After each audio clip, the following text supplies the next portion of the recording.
Muito obrigado por todos terem vindo, todos terem participado, todos terem assistido desse duplo evento, que foi a entrega dessa homenagem à minha pessoa, acho até que imerecido, que é, acho que uma das maiores honrarias do Estado de São Paulo, ofertada pelo professor Dr. Jorge do Carmo e aprovado por esta casa, que colar do mérito legislativo. Então, agradeço a todos. Isso, evidentemente, é o resultado da qual eu também faço parte e que, de alguma forma, não dei causa. E por isso que eu sou tão grato a todos. Então, meu muito obrigado. Obrigado a todos vocês que assistiram, que participaram e que já estão nesse vídeo. Muito obrigado. Nosso ilustre coordenador do curso de Direito, professor Dr. Wagner Genotti Pires. E a minha reflexão de hoje é sobre um assunto que tem tudo a ver com o nosso dia a dia.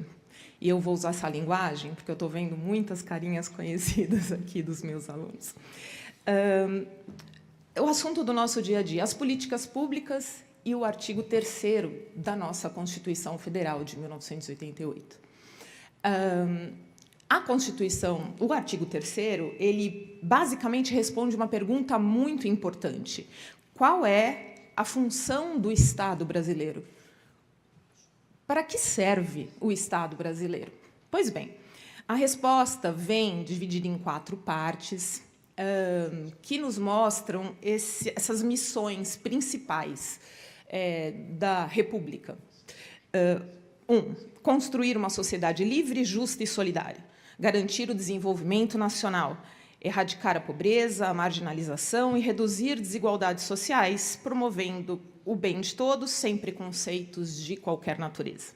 Pois bem, mas o que isso tem a ver com políticas públicas? Tudo, tudo.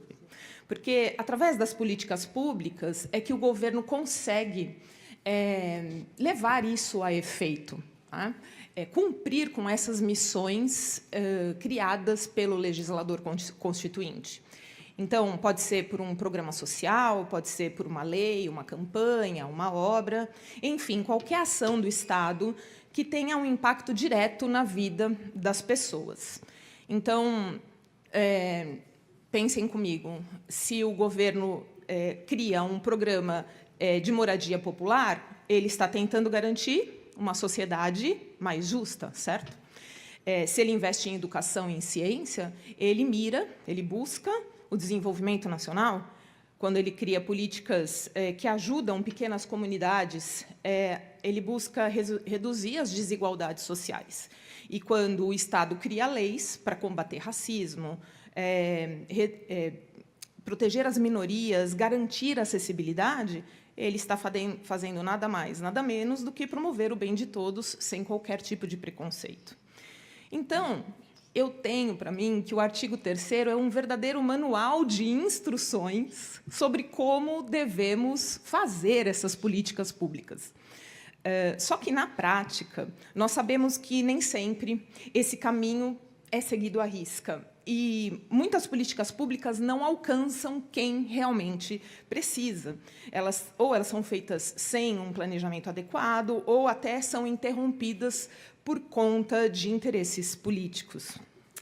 Por isso, conhecer o artigo 3º, na minha opinião, é muito importante, porque ele nos dá uma base, uma régua, um respaldo para cobrar que as autoridades realizem políticas realmente comprometidas com justiça social, inclusão e desenvolvimento de verdade. Resumindo e finalizando minha fala, eu tenho que o artigo 3º diz que o Brasil deve ser um país mais justo, mais desenvolvido, menos desigual e mais inclusivo. E todas as políticas públicas deveriam ajudar a construir esse país. Era esse país que o legislador constituinte queria. É disso que nós temos que lembrar quando nós ouvirmos falar de política, de orçamento, de emendas parlamentares, de decisões do governo. A pergunta que sempre vale é: essa política pública, aquela outra, ou aquela outra política, elas estão ajudando a cumprir o que reza o artigo 3º da Constituição Federal? Sim. Não? Se a resposta for não, senhores, tem alguma coisa errada. Muito obrigada. Prazer estar aqui presente. Agradeço o convite. Um evento importante. Falar de políticas públicas, eu confesso que a desigualdade social, ela não faz mal apenas para o próximo, ela faz mal a todos nós, né? A sociedade, ela sofre com a desigualdade social, principalmente em relação à saúde, saneamento básico, transmissões de doenças. E, querendo ou não, a desigualdade social, ela faz com que a violência acabe aumentando, o que é ruim para todos nós. Até poucos dias atrás, aí, eu estava vendo uma reportagem numa emissora, que a pessoa ela consegue sobreviver com R$ 109 por mês. Houve um aumento significante na extrema pobreza, né? Como é que a pessoa ela vive com R$ 3,60 por dia, né? Então, as políticas públicas, apesar de estarem ali previstas nos artigos do 1 ao 6º da Constituição Federal, elas também precisam ser analisadas junto com o artigo 37 da Constituição Federal, que fala sobre os princípios constitucionais que devem ser respeitados, principalmente no que diz respeito à moralidade e à eficiência, né? Nós queremos órgãos públicos eficientes, justamente para que esta pobreza diminua, né? E o que mais? Nós queremos um país justo. Se igualdade é tratar todos iguais, né? Na medida da igualdade, os desiguais na medida da desigualdade, se você for parar para pensar, um mendigo, quando vai até a padaria comprar um pão, ele está pagando o mesmo imposto quando o empresário vai e compra o mesmo pão. É justo? Já pararam para pensar nisso? Será que existe realmente essa igualdade que todos nós defendemos? E eu quero encerrar que uma autoridade pública ela só merece respeito quando ela satisfaz os desejos de toda a sociedade. Muito obrigado. Pessoal, hoje eu venho aqui para tratar de uma temática dentro de políticas públicas, né? Minha formação foi num mestrado e doutorado sobre políticas públicas, então eu me sinto à vontade aqui com essa temática muito interessante e que é palpitante e tem que ser tratada com muita seriedade nos dias atuais. Eu venho falar de um tema aqui, rapidamente, que não sei se vocês já ouviram falar, que está em alta, né? E o Supremo Tribunal Federal vem declarando em vários casos, que é o estado de coisas inconstitucional no Brasil.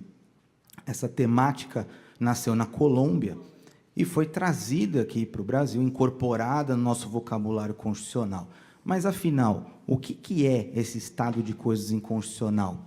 O estado de coisas inconstitucional ele foi criado justamente para combater omissões ou falhas estruturais nos poderes, na realização de políticas públicas por esses poderes, executivo, legislativo e até mesmo do próprio judiciário. O caso emblemático que nós temos hoje, né, que é a ADPF 347 de 2015, trata do sistema carcerário brasileiro. Já foi reconhecido, o nosso sistema carcerário seria um estado de coisas inconstitucional. E o Supremo tem avançando nessa pauta, e, recentemente, teve a homologação de um plano chamado Plano Pena Justa, né? Então, busca-se, na figura do judiciário, estabelecer balizas como um coordenador para que os poderes realizem as políticas públicas que não estão sendo realizadas.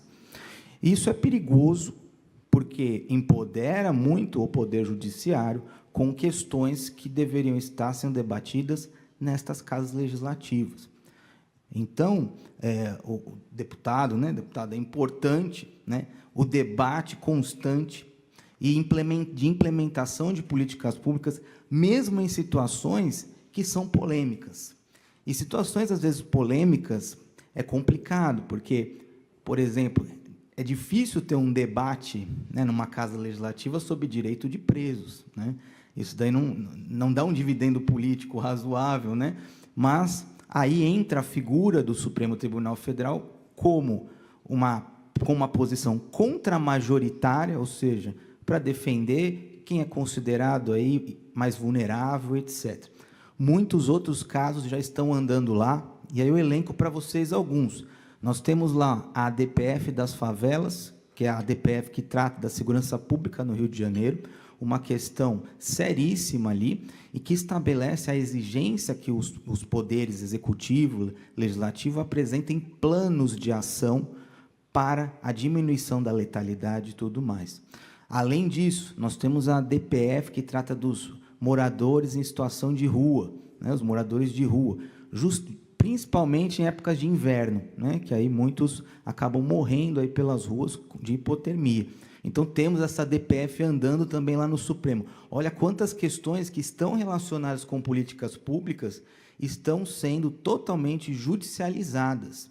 Então, o que eu entendo é que as casas legislativas, o Poder Executivo, devem se empoderar mais e assumir essas pautas efetivamente, porque isso está sendo deixado para o Judiciário, que, em muitos casos, não vai ter a capacidade institucional para resolver esses problemas, e aí vem a grande crítica que temos, né? O ativismo judicial, né? Os juízes se metendo em políticas públicas, onde quem está elaborando seriam os próprios órgãos, que têm uma estrutura, que têm uma assessoria, uma formação específica para isso. Então, a gente está hoje nessa questão e nesse dilema, e isso é muito pesquisado hoje no direito, a questão da judicialização de políticas públicas perante aí situações de omissões reiteradas e massivas. E esse estado de coisa inconstitucional, ele tem um conceito baseado em pressupostos, para você reconhecer um caso, porque senão vira banalização, né? Já há muito tempo o professor Lênio Streck, né, muito conhecido nossos aqui, um excelente jurista, ele já, logo que saiu o reconhecimento do estado de coisa inconstitucional, ele falou, olha, se a gente levar isso a ferro e fogo, a gente fecha o Brasil, porque o Brasil é um estado de coisas inconstitucional em vários setores, né? Mas a gente não quer que esse conceito seja utilizado de forma banal, né? Nós precisamos de pressuposto. E o pressuposto é, para vocês olharem também, verificarem, será que isso é um estado de coisa inconstitucional? O primeiro pressuposto, violação massiva e reiterada de direitos fundamentais, esses do nosso artigo 5º. Segundo pressuposto, omissão ou ação defeituosa em políticas públicas dos demais poderes. Terceiro, necessidade de remédios estruturais para a solução do problema, porque problemas, por exemplo, de moradia, de saúde, de educação, não são problemas que se resolvem com uma ação que impõe uma obrigação de fazer ou não fazer, que impõe uma multa. Não é essa ação tradicional. Eu vou precisar de uma tutela estrutural para atacar o problema que é a base da discussão, porque senão a gente vai estar utilizando de efeitos paliativos, né? Eu dou um exemplo rapidamente aqui do direito à creche, né? O direito à creche agora em São Paulo foi praticamente quase superado com a construção de novas creches, mas há um tempo atrás isso foi judicializado, porque não tinha creche para todas as crianças. E aí as pessoas ficavam na fila, né, virando à noite para conseguir a vaga na creche. Mas o que acabou acontecendo? Com a existência da Defensoria Pública, o maior acesso, essas pessoas, essas mães, individualmente, começaram a procurar a Defensoria e ingressaram com ações individuais. E os juízes dão, porque está lá, é direito à creche, está na Constituição. Eles falam, tem que fazer cumprir. E ele dá, só que ele não está pensando no macro, na situação macro, porque ele dá essa vez, o outro juiz dá também, forma uma situação insustentável, porque forma-se uma nova fila de crianças, só que agora que tem uma decisão judicial para entrar. E decisão judicial, cumpre-se, né? Então, chega lá na creche, um monte de criança, e não tem espaço físico suficiente para essas crianças. A quantidade de professores vai ficar desproporcional, não vai dar para dar a atenção que precisa. Não tem a merenda para todos eles. Então, veja, é um problema que o Poder Judiciário acaba criando, tentando resolver algo que é estrutural a conta-gotas, né?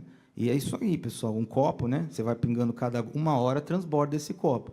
É a nossa situação hoje, né? E que está sendo superada em relação às creches, porque teve uma ação lá no TJ, né? Que foi tratada como um processo estrutural e levou um debate com a sociedade, teve audiências públicas e tal. É esse tipo de diálogo que a gente precisa entre os poderes para superar políticas públicas. E, indo para o final aqui, encerrando já a minha fala, que eu espero que tenha despertado a curiosidade de todos para ir procurar saber o que é o estado de coisas inconstitucional e a aplicabilidade deles, eu vejo que tem muitos alunos, todos que nos assistem, né, muitos alunos também, eu deixo um recado para vocês. Se você quer ser diferente, se você quer fazer diferença na nossa sociedade, eu dou 2 sugestões. Estude, mas estude muito, mas, sobretudo, seja gentil com as pessoas. Isso tem até mais importância, porque é assim que a gente constrói uma sociedade que não esteja dividida, bipolarizada, uma sociedade que é justa e tem que crescer junta, de forma solidária. Muito obrigado. Ao pensar em políticas públicas, direitos fundamentais, eu me remeto ao artigo 1º da Constituição da República, que, em 2 incisos, me chama muita atenção. Um é a dignidade da pessoa humana e o outro é o valor social do trabalho e a livre iniciativa. Nós procuramos buscar a efetivação das normas que garantam as políticas públicas, proporcionando uma vida digna, só que nós não paramos para pensar em algo, a reserva do possível. Na verdade, o Estado necessita, sim, do reconhecimento do direito de personalidade da pessoa jurídica e da comunhão existente entre a livre iniciativa e os empregados. Não adianta eu ter uma empresa totalmente organizada, não adianta eu ter uma empresa totalmente estruturada e um contingente desmotivado. Não gerará recursos, não gerará receita, não gerará arrecadação. E sem arrecadação, pergunto, como que o Estado age? Como que o Estado promove? Como que o Estado dá saúde? Como que o Estado dá educação? Como que o Estado promove uma vida digna? Aqui, eu deixo uma reflexão para os senhores. Quando nós atuamos de forma preventiva, conforme os colegas já disseram, nós conscientizamos empregadores e nós conscientizamos empregados. Os empregadores ao respeito aos empregados, os empregados ao respeito ao empregador. Se ele foi contratado, ele tem que estar no horário certo para produção. Não fazer hora extra, trabalhar do horário que ele foi contratado e produzir o que foi a ele atribuído. Consequência lógica, a empresa faturará, a empresa arrecadará de forma digna. Por quê? Porque a ela está sendo respeitado o seu direito de personalidade.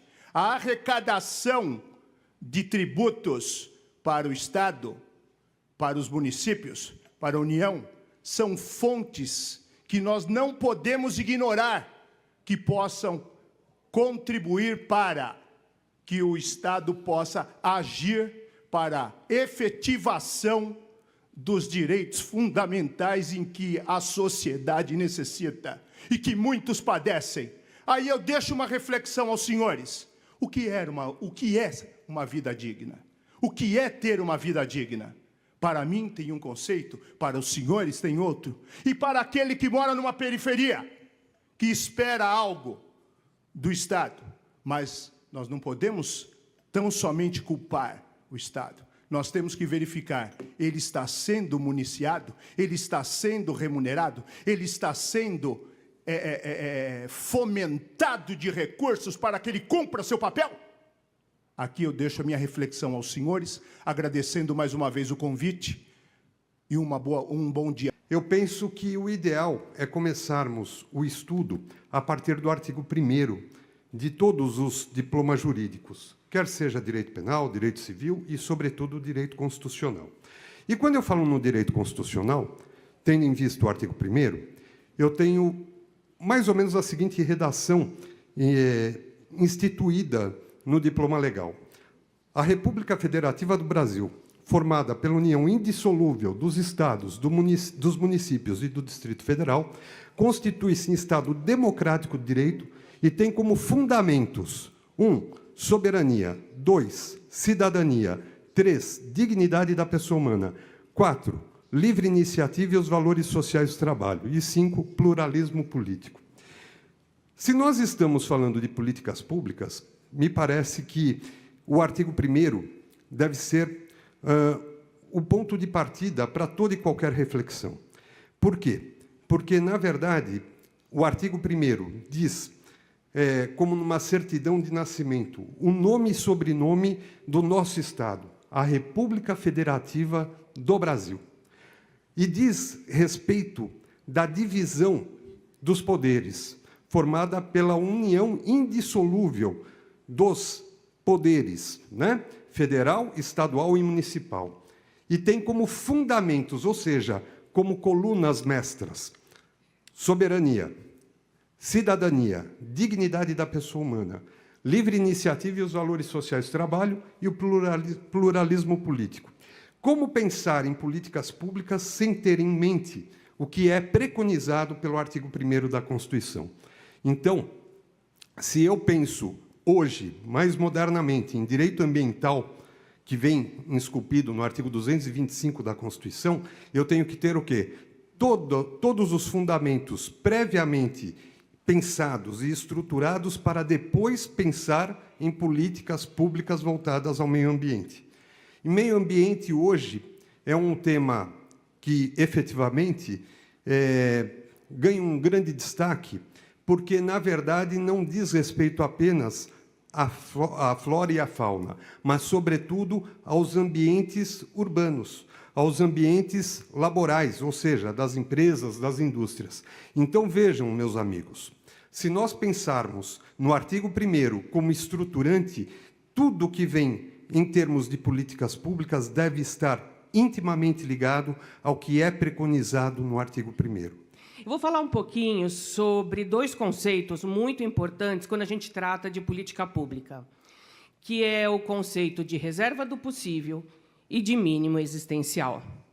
Mínimo existencial, para quem não sabe, é um conjunto de direitos básicos, como saúde, educação e moradia, que garante a dignidade da pessoa humana. Já a reserva do possível é relacionada com o orçamento público, com o dinheiro que o governo tem para promover esses direitos e esses direitos básicos para o cidadão. Como se vê, a gente está trabalhando dois conceitos que parecem antagônicos, mas eles precisam ser compatibilizados. De um lado, eu tenho que garantir dignidade ao cidadão, e, de outro, eu tenho que ter dinheiro para isso. Quando o cidadão requer, por exemplo, uma vaga na creche e não tem, como o professor Jean estava falando, o que acontece? Acontece que o Estado ele vai dizer que ele não tem dinheiro naquele momento para suprir aquela demanda.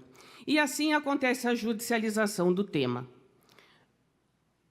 O problema é que a judicialização é algo que não se deseja. E também o argumento da reserva do possível é algo que não pode mais ser aceito pela sociedade. O mínimo existencial é algo que se deve buscar todos os dias.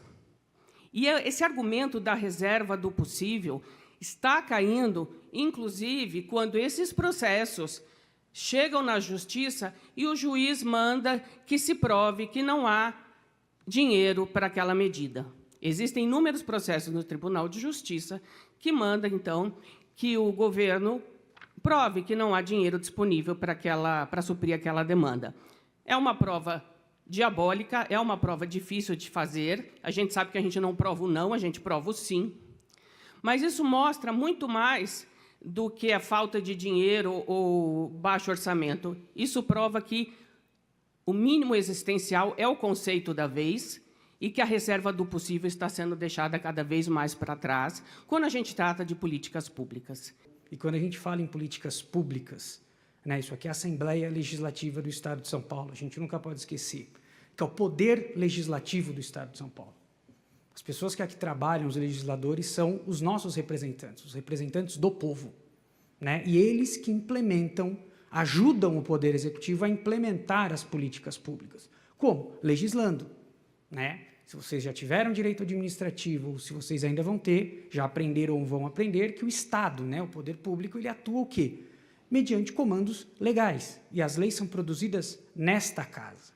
Então, a importância desta casa é muito maior do que, às vezes, a gente imagina. A responsabilidade do deputado é muito maior do que muitas pessoas imaginam, né? É a partir dos colegas dele, que o bem-estar social é promovido, né? Como a professora Vanessa falou sobre o professor Calil falou sobre justiça tributária, o professor Jean falou sobre o estado inconstitucional das coisas.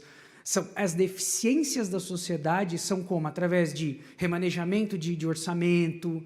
Tudo isso é resolvido nesta casa. E esta casa, nunca vamos esquecer, esta casa foi eleita democraticamente. A gente nunca pode esquecer que estamos em um Estado democrático de direito, que é uma garantia, uma cláusula pétrea na Constituição que não pode ser colocado em risco. Nunca vamos esquecer disso. Vivemos num Estado democrático de direito e temos que defendê-lo a todo momento. E eles são os nossos representantes democraticamente eleitos. Não se fala em políticas públicas, pessoal, sem conhecer a coisa pública, a res pública, a república. Não se fala em políticas públicas sem conhecer a democracia, o governo do povo. E nós não vivemos nem uma democracia e nem uma república. A nossa maior corte de justiça, e não há justiça sem direito, o nosso direito está na UTI. Eu vejo, você vai dar aula de direito, você vai ao primeiro curso, são as fontes do direito. Você fala na norma jurídica, você fala na Constituição, que ninguém está obrigado a fazer ou deixar de fazer, senão em virtude da norma jurídica. E a fonte de direito hoje é o coração. A fonte de direito hoje é a sua susceptibilidade. A fonte de direito hoje é o seu fígado. Você esqueceu que existe uma norma jurídica que obriga você a fazer aquilo que você não quer. E esse é o bonito do direito. Que adianta você falar de políticas públicas se você escondeu o direito embaixo da cama? Se você discute o direito no boteco e não nas academias? O direito está desaparecendo da sociedade brasileira porque as vidas das pessoas estão sendo discutidas nos botecos. Como é que você pode encarar a nossa maior corte com esta postura? E eu não estou falando aqui nem de direita nem de esquerda, pessoal. Quem foi meu aluno sabe o quanto briguei pelas injustiças do impeachment da Dilma, o quanto alertei das barbaridades do senhor Sérgio Moro em parquê, em sala de aula, e o quanto hoje também luto pelas injustiças que se fazem com pessoas que estão privadas de sua liberdade sem nenhum julgamento. Estou me referindo àquelas que vocês estão pensando. Ou temos um direito, ou temos uma turma de amigos. E aqui volto novamente ao Ibirapuera. Saudades de Martins Miragaia, Drauzio Camargo. Obrigado. Penso eu que tudo passa pela educação. Como fazemos para erradicar a pobreza? Educação. E quando eu vejo a plateia lotada assim, eu percebo que nós temos um futuro muito brilhante. Nós estamos no caminho certo. A educação muda. Muda pessoas, muda situação, muda destino, A educação muda o mundo. Vários problemas que temos em toda a nossa cidade, nosso estado, o problema está na educação. E eu percebo que, enquanto estamos nesse grande problema, nesse grande impasse, ao qual penso eu que precisamos valorizar ainda muito mais a educação, eu deparo com uma universidade que leva a educação a sério, Universidade Paulista, Unip. Mais precisamente, Campus Tatuapé. Não posso deixar de dizer. Não posso deixar de dizer. Eu sempre falo, vocês estão na melhor universidade, na maior e melhor universidade privada do Brasil. E falo que vocês estão no melhor e maior e melhor campus das Universidades Paulistas, Tatuapé, claro. Penso que a saída de tudo isso, nós temos que valorizar a educação, valorizar o profissional da educação, professores. E nunca fui tão valorizado como na Universidade Paulista. Eu digo que a educação muda pessoas, e não estou dizendo porque eu li em alguma revista, não. Aliás, dificilmente eu falo alguma coisa que eu ouvi, eu falo coisas que eu vivi. A educação muda. Um dia, para minha alegria, eu conheci uma pessoa, e essa pessoa olhou em mim e conseguiu enxergar algo que nem eu não enxergava. E essa pessoa olhou em mim e disse assim: você é meu irmão. E hoje nós estamos aqui, e eu quero aqui parabenizar a brilhante iniciativa do deputado Jorge do Carmo, homenageando uma das pessoas que é meu irmão gêmeos. Estou mentindo? Meu irmão gêmeos, professor Dr. Wagner Ginotti Pires. Mais do que merecido. Um dia esse homem olhou para mim e disse: você é meu irmão. E a partir daí, hoje, o que vocês veem aqui é fruto das mãos deste homem. E por isso, a minha homenagem, dupla homenagem, hoje é para esse homem, que tanto valoriza a educação, que me educou, que me ensinou. E hoje eu estou aqui. Se hoje eu sou alguma coisa, se hoje eu estou aqui, eu devo de coração, Wagner, de coração a você. Permita-me dizer a você, porque você é meu irmão. Em outras épocas chamava o senhor, mas já levei tantas broncas que não chamo mais de senhor. E, finalizando as minhas palavras, eu não posso deixar de falar sobre o Dr. Marcelo Bri, que me enxergou também, e hoje tenho a Universidade Paulista como minha casa. Agora, vocês imaginam, uma pessoa que defende a educação de unhas e dentes, morando dentro de uma universidade. Nas minhas folgas, eu passo na universidade.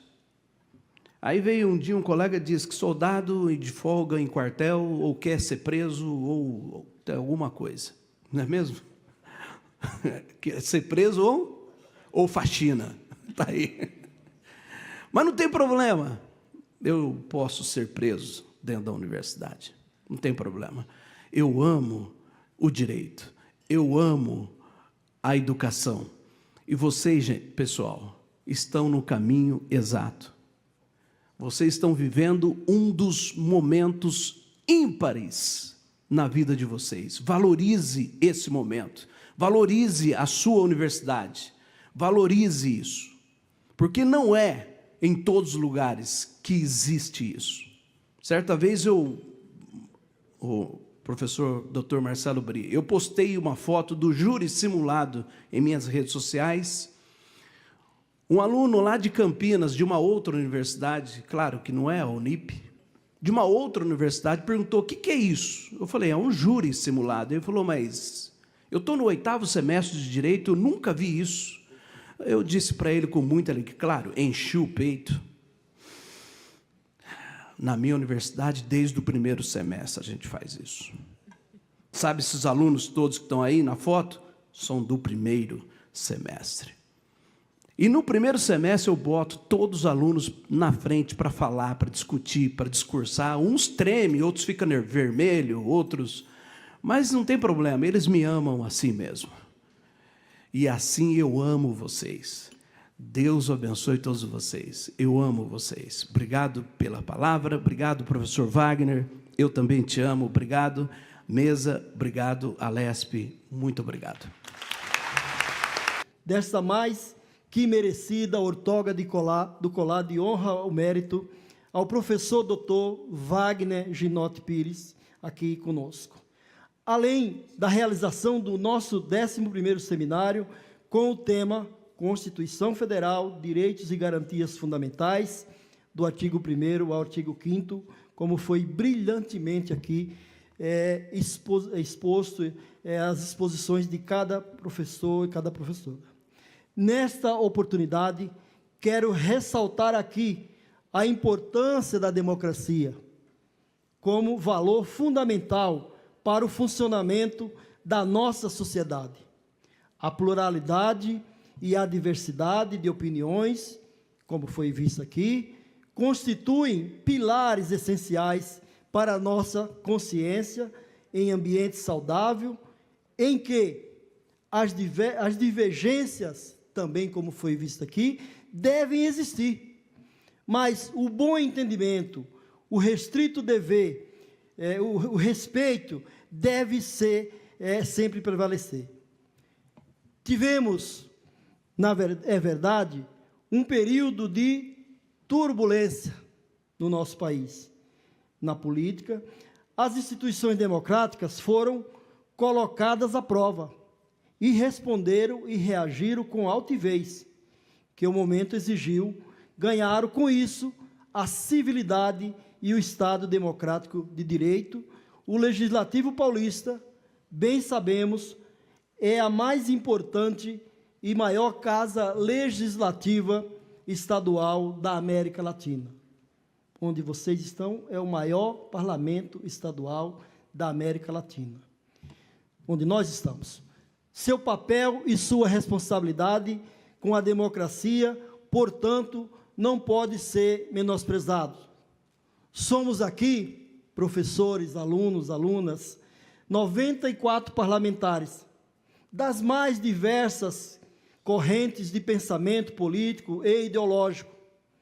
O voto de confiança do povo paulista nos concede o compromisso e a responsabilidade de respeitá-lo por 4 anos, sendo possivelmente renovado, caso o povo paulista assim o queira, com as mais diversas atribuições.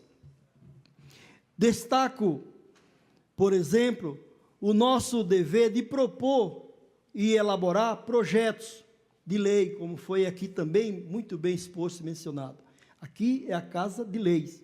Então, uma das principais atribuições do parlamentar, da parlamentar, é a propositura de projetos de lei. Aliás, em segundo mandato que exerço, tenho a honra de ter alguns projetos aprovados e sancionados pelo governador, que hoje são leis estaduais. Além da elaboração de projetos, acompanhamos também e fiscalizamos os atos do governo do Estado. É o exercício da democracia, na prática, havendo divergência, promovemos o debate e vamos aos questionamentos cabíveis. Como eu disse anteriormente, daqui dessa tribuna, a gente expõe os nossos pensamentos, sejam eles convergentes ou sejam eles divergentes. E as ideologias, os pensamentos, as divergências, a gente expõe, mas sempre de uma forma muito respeitosa. A cada ano, o governador do Estado apresenta a sua proposta de lei orçamentária anual. É uma outra atribuição desse parlamento, para o âmbito seguinte: quando nós, deputadas e deputados, debatemos e apresentamos sugestões acerca da destinação de investimentos para as áreas de saúde, de educação, de habitação, de transporte público, de cultura, como de meio ambiente, como também foi mencionado aqui, de diversas frentes, né, que nós temos, cada um tem um segmento e que prefere seguir, entre outros. O tema é sempre polêmico, muitas vezes. Leva meses, leva tempo de debate aqui. Muitas vezes a gente fica madrugadas aqui, debatendo, porque, quero aproveitar a oportunidade de dizer, às vezes, o governo quer fazer um debate aqui, que manda cá para cá um projeto, que nós discordamos. E vou citar um. O doutor Liberato acabou de falar. Um que retira dinheiro da educação. A nossa Constituição Estadual previa, professor Wagner Ginotti Pires, 30% para a educação no Estado de São Paulo, pois nesta casa, a maioria dos colegas deputadas e deputados aprovaram a redução de 5%, o que significa um déficit na educação, um prejuízo para a educação de mais de 11 bilhões e 300 milhões por ano. Aí vocês podem perguntar, e como você se comportou, deputado? Eu sou membro da Comissão de Constituição, Justiça e Redação, e tanto lá quanto aqui, nós fizemos de tudo para evitar que essa catástrofe acontecesse em São Paulo. Mas, infelizmente, como o povo paulista escolheu a maioria de deputadas e deputados que muitas vezes não querem vir discutir aqui, preferem simplesmente votar aquilo que vem do governador, e esses, infelizmente, colegas meus são maioria, essa casa aprovou a redução do recurso da educação, professores. Então, eu votei contrário. Eu quero ressaltar, lembrar e nunca jamais deixar de falar que nós, Federação, PT, PCdoB, PV, a esquerda aqui votou contrário, mas, infelizmente, a aprovação de redução desse recurso, bem como a privatização da Sabesp, senhores e senhoras, que também foi aprovada aqui. Foi um clima de guerra aqui, praticamente. Mas, infelizmente, o povo escolheu os deputados. Nenhum deputado são biônicos. Foi o povo que escolheu, então, eles estão aqui para, presumo e acredito, para defender o povo paulista. Mas, muitas vezes, as pessoas, o deputado ou a deputada, prefere vir aqui votar aquilo que o governador manda. Então, essa casa não pode ser um puxadinho do Palácio dos Bandeirantes. Essa casa tem que ter altivez. Essa casa tem que discutir e divergir. Por isso que nós falamos aqui da importância da democracia. Mas, deixando a empolgação, porque eu acabo me empolgando quando falo dessas questões, eu falo que às vezes leva muito tempo nesse plenário para até a aprovação do orçamento. Ao meu entender, outra coisa que é importante, além de fiscalizar o Poder Executivo e a execução do orçamento, a gente também, uma outra atribuição do parlamentar, que penso também ser fundamental, que é a representatividade. Quando você escolhe o seu deputado ou a sua deputada, você está delegando a ele. Você está delegando a ele que lhe represente, que fale aqui, que seja a sua voz dessa tribuna. Por isso, a importância de saber quem a gente escolhe para ser o nosso deputado, a nossa deputada, o nosso vereador, a nossa vereadora. Estes, senhoras e senhores, são um breve resumo sobre o papel e atribuição do deputado estadual. Mas tem muito mais que também acontece nessa casa, como as comissões temáticas. Eu falei que eu sou membro da Comissão de Constituição e Justiça, tem a Comissão de Habitação, do Meio Ambiente, a Comissão de diversos temas, do transporte, do esporte, da cultura, da saúde. Então, essas comissões da administração do trabalho, da segurança pública, tem diversas comissões que os parlamentares também têm a oportunidade de debater os projetos. Tem também as CPIs, que é a oportunidade de também estar acontecendo algo no Estado que a gente discorda, que a gente precisa que seja discutido nessa Casa de Leis. Também podemos aprovar CPIs, debater, convocar autoridades, convocar pessoas que a gente entenda que precisa vir aqui esclarecer para o público paulista. Tem as audiências públicas, tem as sessões plenárias e os regulares debates, como eu já mencionei aqui. Além, é claro, de momentos como esse. Olha que maravilha. Estava aqui conversando com o professor Wagner Ginotti. Isso aqui é uma festa. É uma festa da democracia. Temos que festejar momentos como esse, de alunas e alunos que aqui estão e que certamente poderão amanhã ser deputadas, deputados, vereadores, vereadoras, governadores, presidentes da República ou presidentas da República.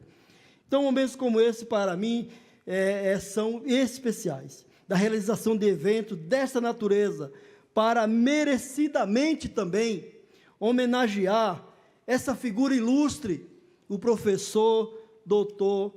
Wagner Ginotti Pires, que muito contribui para que o Estado de São Paulo tenha essa pujança política, econômica e social com a persecução nacional e internacional.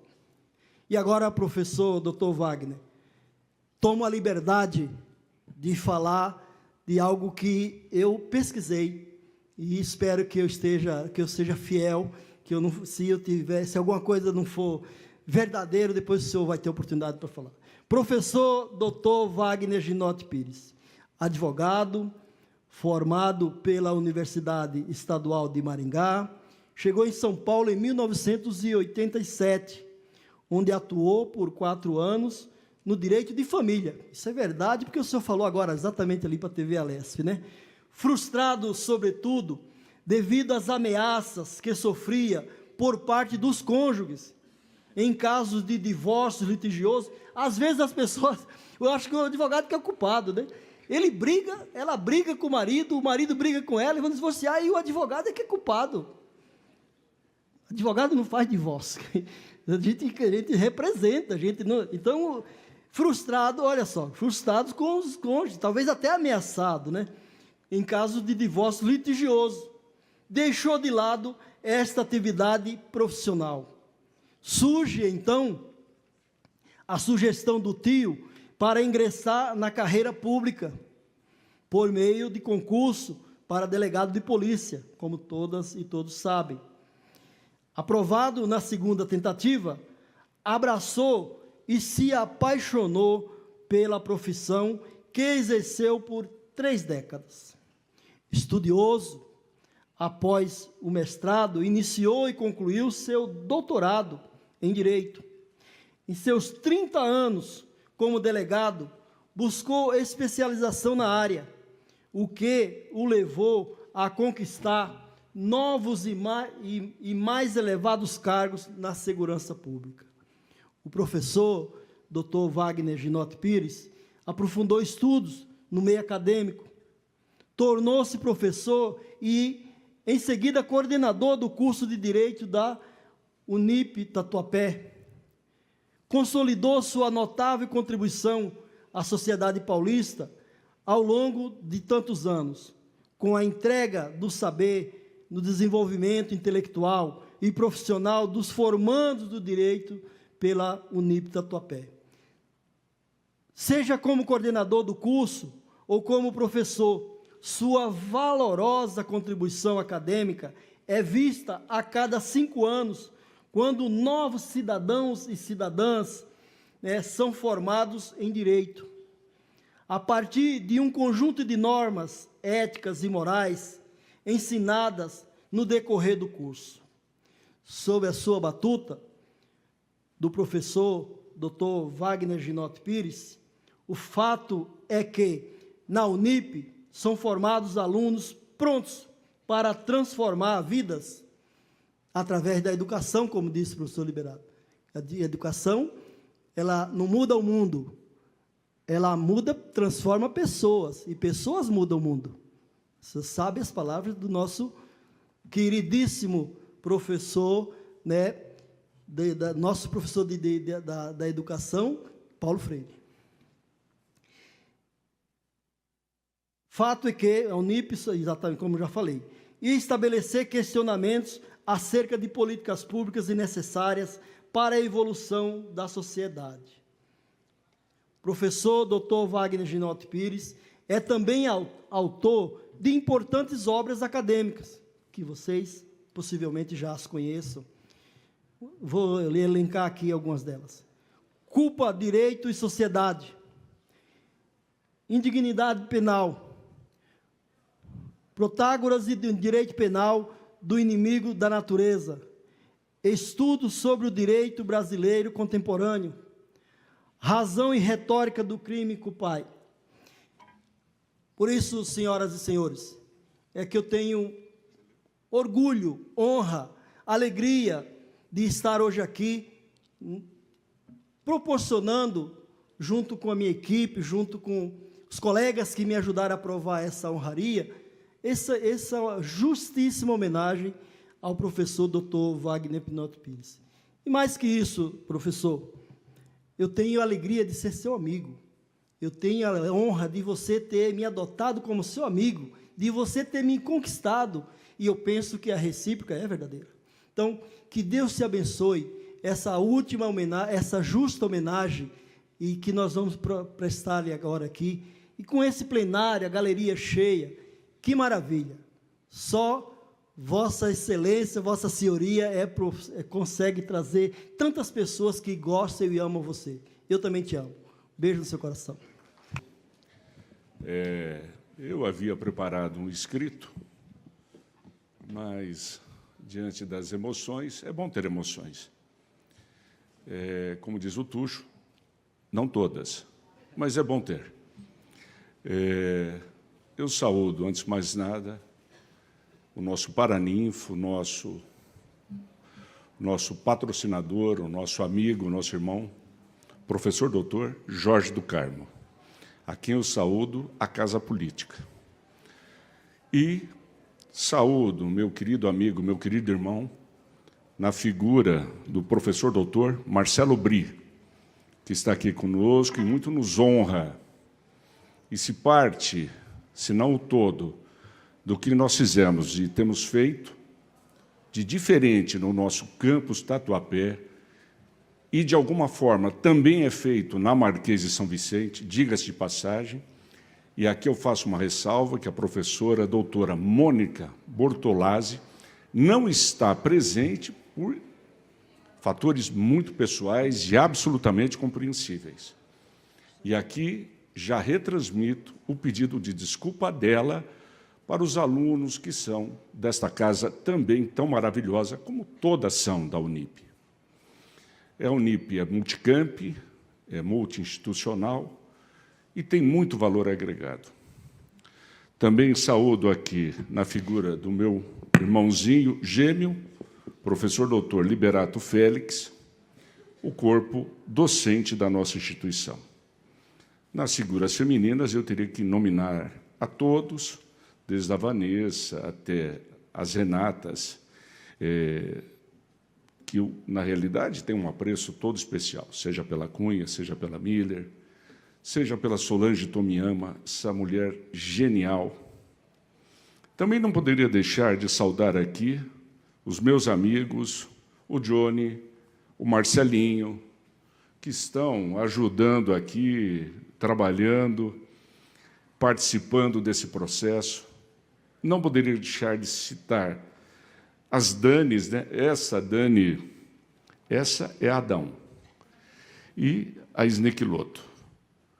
Como também aqui eu não poderia deixar de agradecer a cada um de vocês, com quem, de uma forma, Noemi, com quem, de uma forma ou outra, maior ou menor, eu tenho uma absoluta proximidade.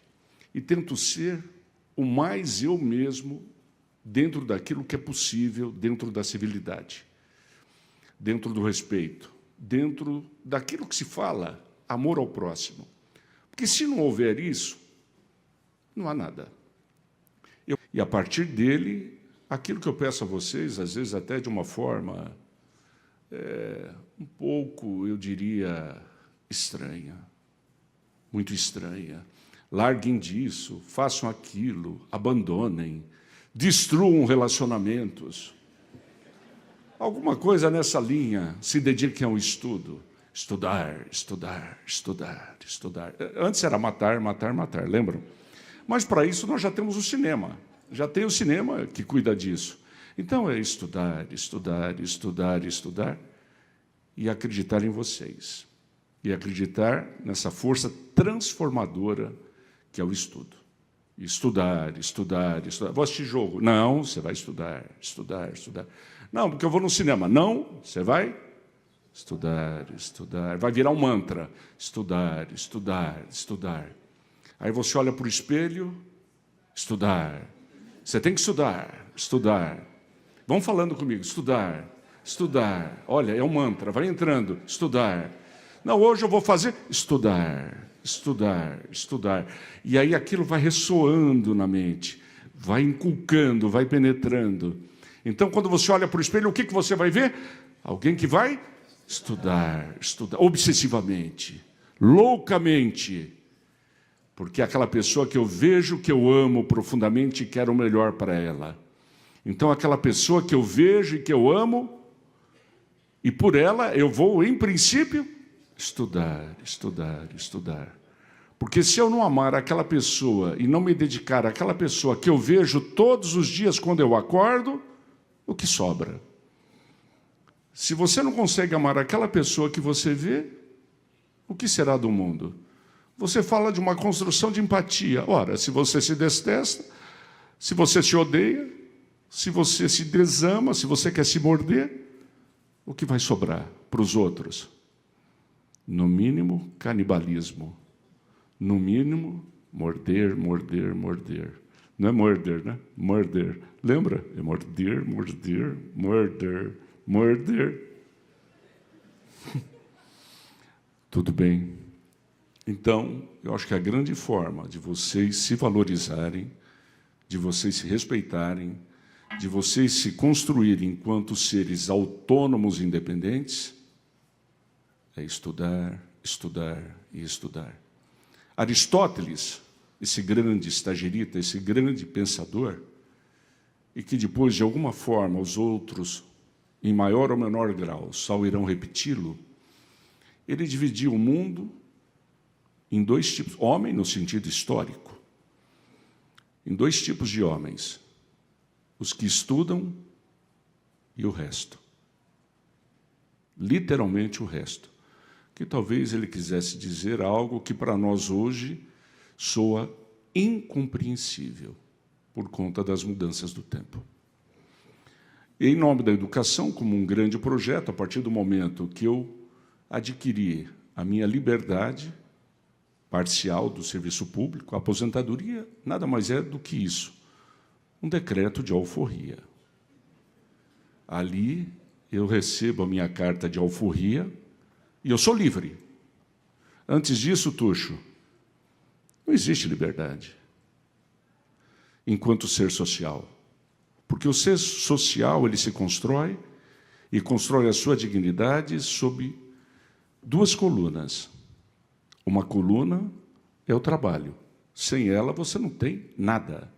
Você não tem família, você não tem sociedade, você não tem bem-estar, você não tem nada. A segunda coluna, você tem a educação. Então, para mim, a dignidade se constrói necessariamente sob esses dois pilares. A educação e o trabalho. Então, como eu me libertei de um, sou um liberto, sou um escravo liberto do serviço público, Denis. Demorou, mas me libertei. Dignamente, dignamente, segundo as regras, seguindo as regras, honestamente. Eu falei, não vou ficar sem nada. Até porque o nada não existe. Você perde um relacionamento, sai de um relacionamento, abre um vazio. Ai, ai, ai. Esse espaço vai ser ocupado por alguma coisa. A natureza não permite, não admite o vazio. Ela está sempre, sempre que eu digo, ela vazia, em transformação, em transformação. Dentro disso, e por medo, porque eu também tenho medo, o medo que nós temos dois caminhos para vencer.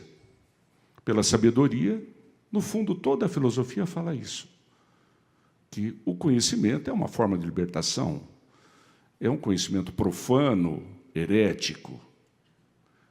E a segunda forma é a fé. A fé também nos liberta, de alguma forma, desse medo, na medida em que eu acredito que alguém está me protegendo, que alguém está do meu lado. A sabedoria é um projeto individual de salvação. Eu acredito em mim mesmo e vou me salvar por mim mesmo. E vocês darão diferentes nomes, começando por ateísmo. O outro é aquele que acredita no outro como um elemento necessário a essa salvação. E nisso, entrando no terreno do fidei, da fé, da confiança. Pela sabedoria, eu aprendo a confiar em mim mesmo. Pela fé, eu aprendo a confiar no outro. Ou nos outros, se eu for politeísta. Mas sempre buscando a salvação. A salvação. A salvação que eu posso obter pelo conhecimento, pelo estudo, e a salvação que eu posso obter pela fé.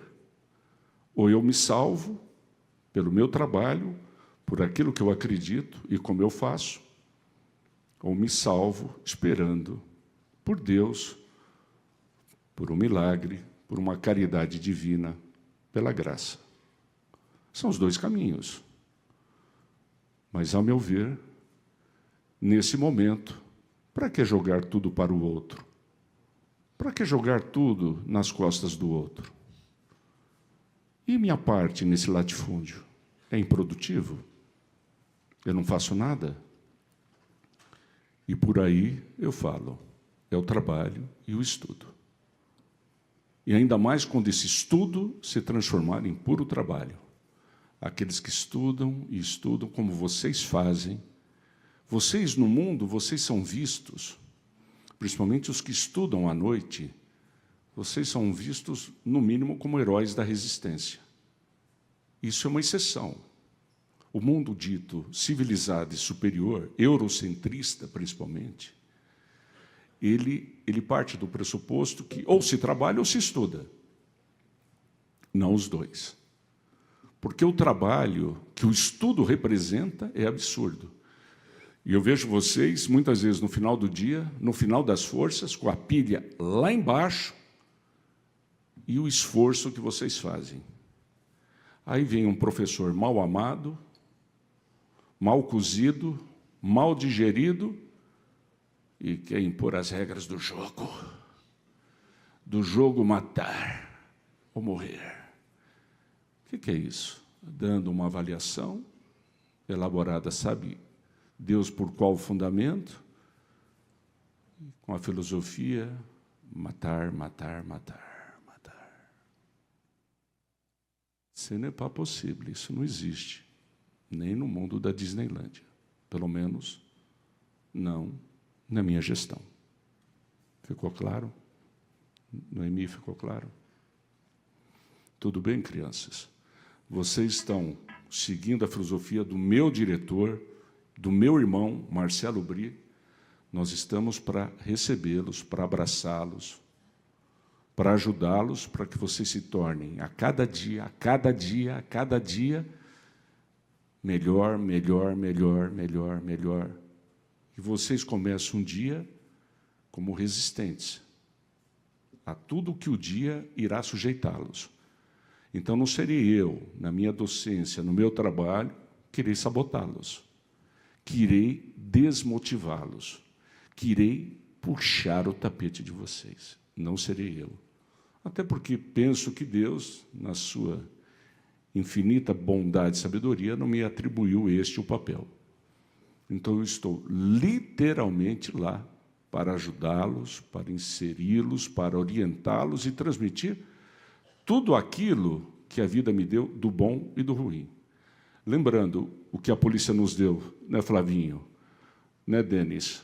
Nós trabalhamos com as tristezas do mundo, com os dramas do mundo.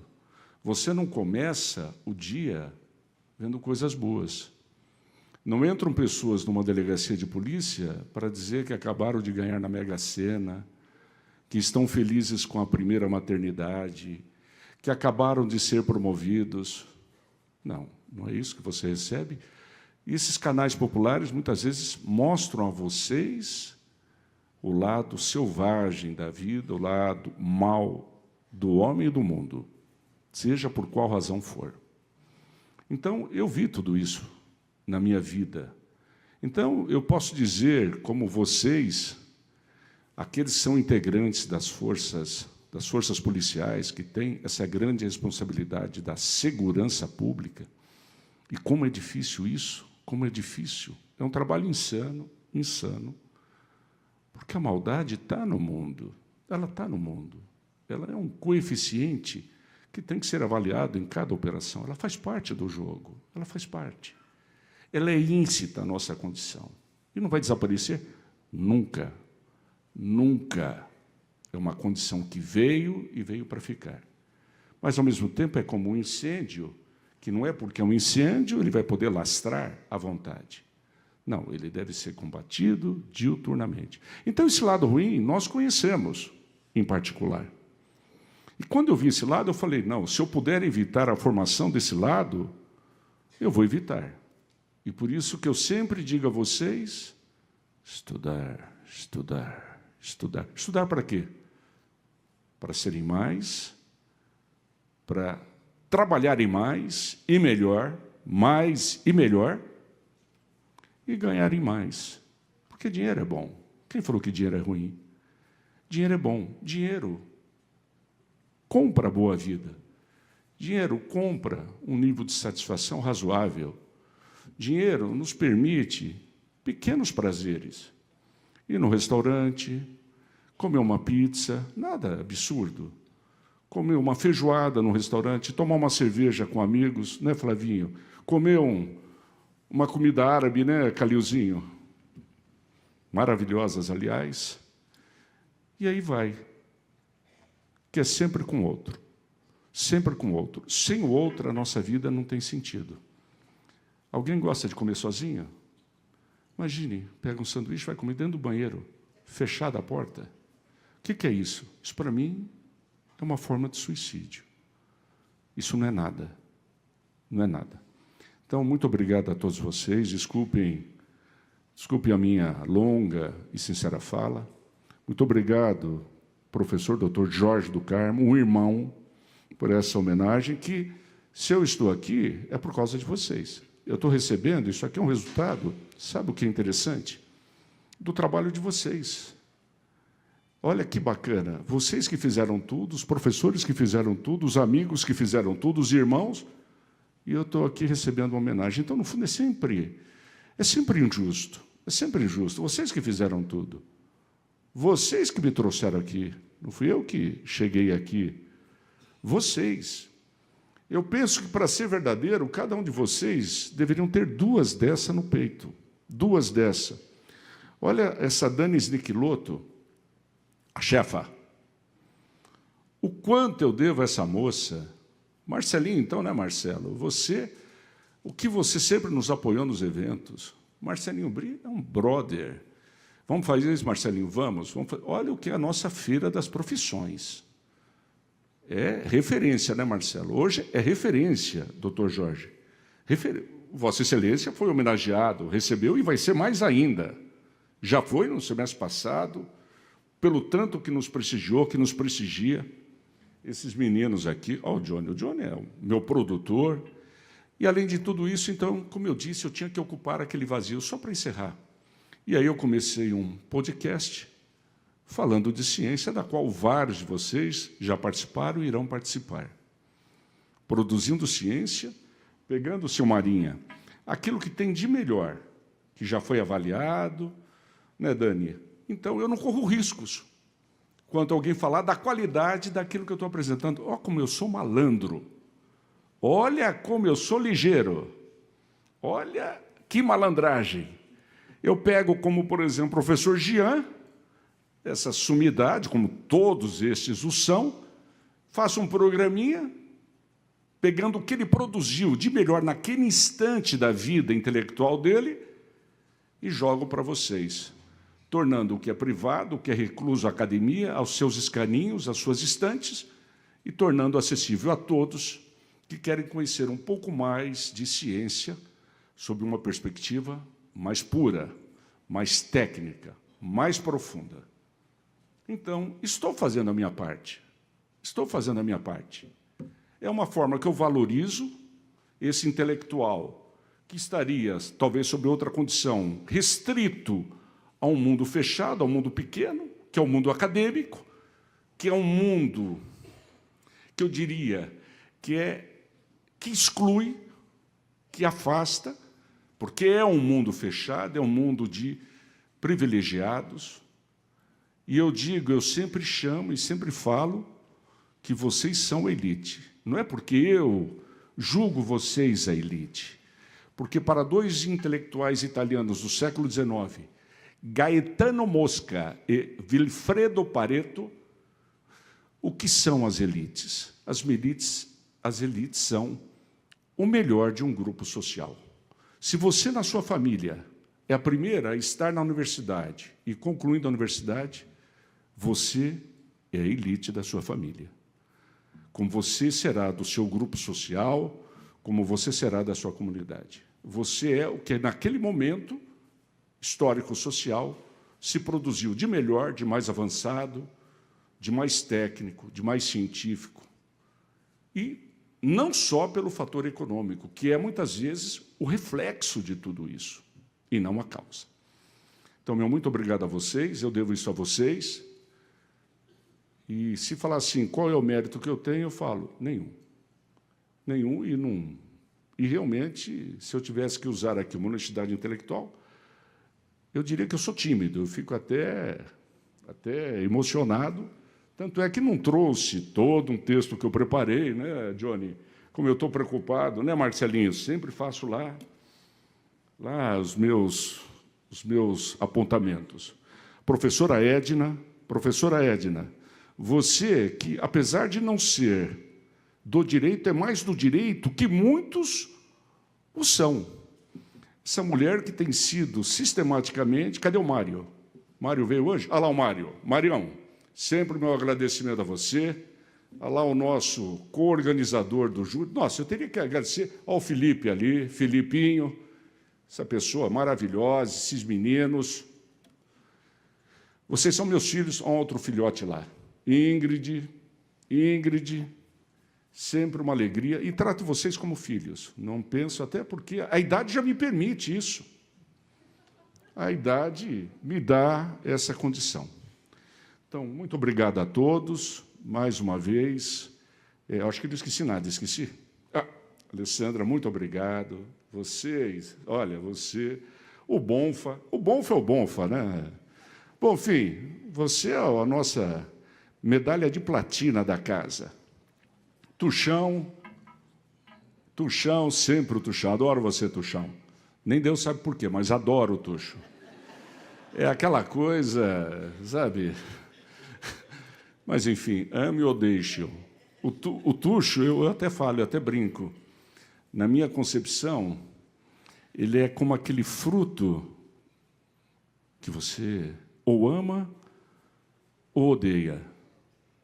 Para mim, eu sei, é polêmico. Minha irmã adora, mas eu detesto.